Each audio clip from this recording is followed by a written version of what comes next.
Olá, pela primeira vez, os líderes dos 8 países da Bacia Amazônica, da Organização do Tratado de Cooperação Amazônica, se encontram hoje e amanhã para coordenar as políticas para a região, o que era o principal objetivo do Pacto Amazônico firmado em 1978 por Brasil, Bolívia, Colômbia, Equador, Guiana, Peru, Suriname e Venezuela. Em 1995, o pacto passou a ser chamado Organização do Tratado de Cooperação Amazônica.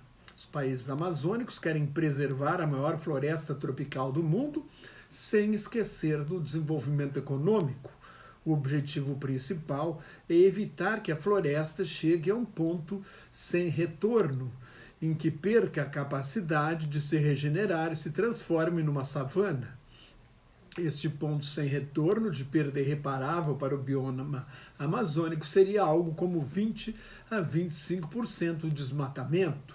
Se a floresta tropical amazônica desaparecer, e hoje o desmatamento está entre 17% e 20%, se a floresta desaparecer, será uma tragédia para a humanidade em meio à emergência climática. A floresta não é o pulmão da terra, mas atua como um refrigerador de ar, produz chuva para a agricultura do Centro-Sul e para a Bacia do Prata.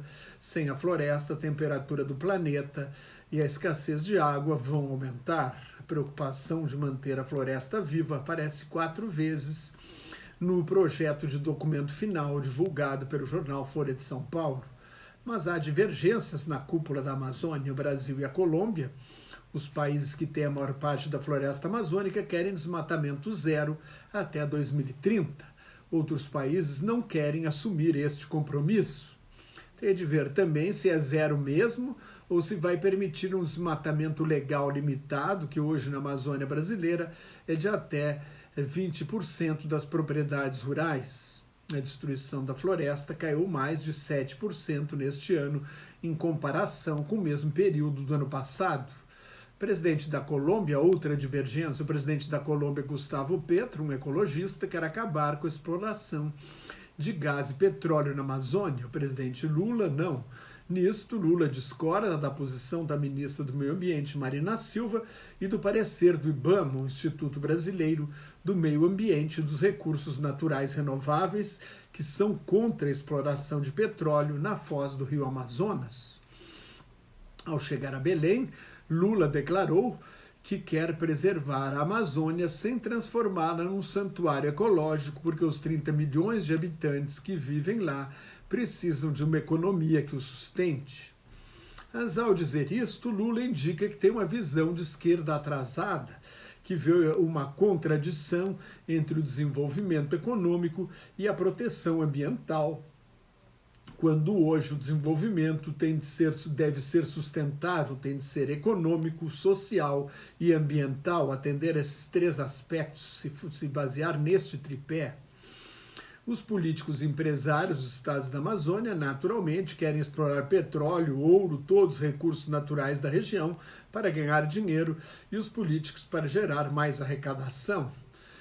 Esse pessoal ainda age com a lógica do extrativismo, que caracteriza a exploração histórica da Amazônia, tirar da natureza sem dar nada em troca, a qual se somou nas últimas décadas uma agropecuária predatória, que é hoje a maior ameaça à floresta tropical brasileira. O grande desafio da cúpula da Amazônia é conciliar a atividade econômica e proteção à natureza.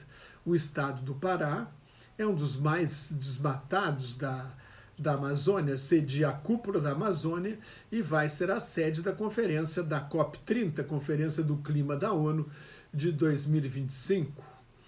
Como a França tem uma parte da Amazônia na Guiana Francesa, o presidente Emmanuel Macron foi convidado. Não veio porque estaria isolado entre outros países em desenvolvimento, pedindo dinheiro aos ricos. Também foram convidados os 2 Congos e a Indonésia. Isso revela a intenção do Brasil, do governo Lula, de criar um bloco de países com grandes florestas tropicais para negociações internacionais de meio ambiente.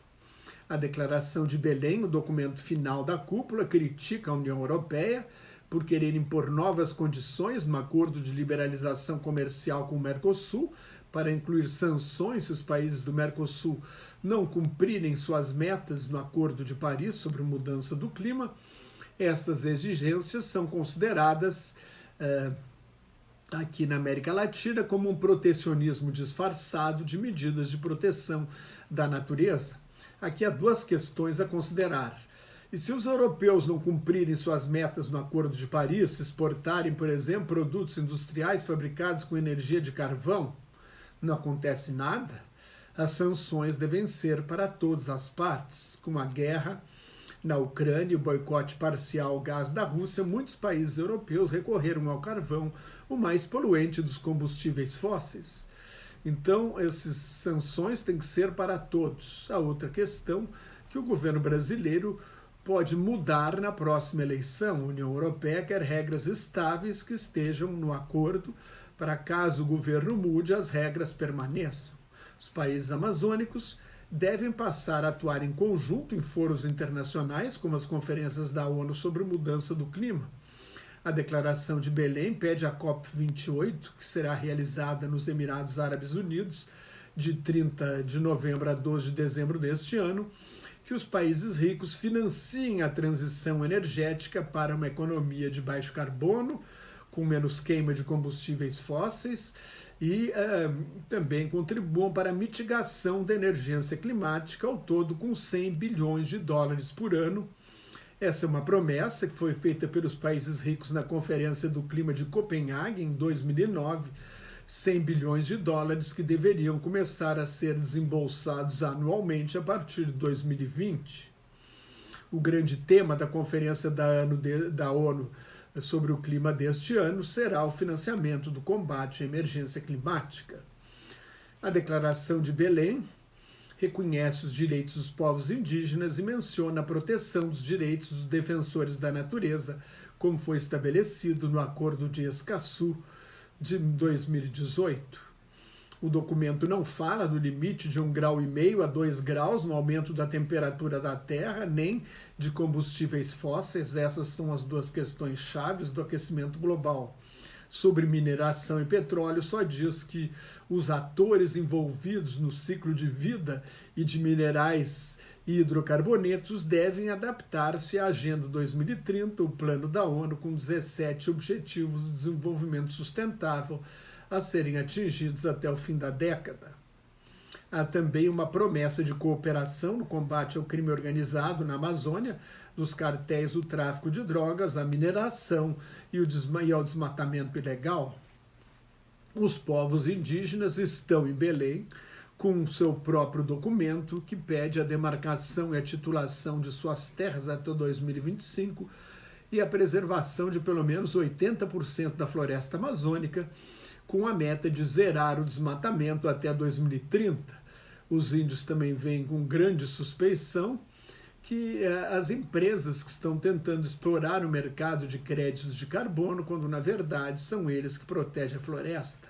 A Auricélia Aripium, do Conselho Indigenista do Tapajós, observa que o governador Helder Barbalho diz que precisa de apoio para manter a floresta em pé. Como se mantém a floresta em pé? E nós fazemos isso. Ele cria o Dia do Garimpeiro e autoriza o garimpo através de secretarias municipais. É muito contraditório, afirmou a líder indígena. Indígenas ribeirinhos protestam contra a hidrelétrica de Belo Monte, que pôs uma barragem no rio Xingu. No relato da líder ribeirinha Maria Francineide Ferreira, a Rádio Voz da Alemanha, não tem mais peixes, por isso faltam comida e renda. Os pescadores foram expulsos do rio e jogados em assentamentos de concreto. Muitos não têm condições de pagar energia, estão doentes, não têm água potável e ainda são ameaçados por falar demais. O presidente da Confederação das Nações Indígenas da Amazônia Equatoriana, Marlon Vargas, veio pedir apoio internacional para impedir a exploração de petróleo na reserva de Yasuni, onde fica a maior jazida de petróleo do Equador. A cúpula vai criar redes e observatórios para a cooperação científica, com uma comissão, um painel científico para avaliar a situação do bioma da Amazônia no modelo que o painel internacional sobre mudança do clima faz em escala global, avaliando a situação da crise climática.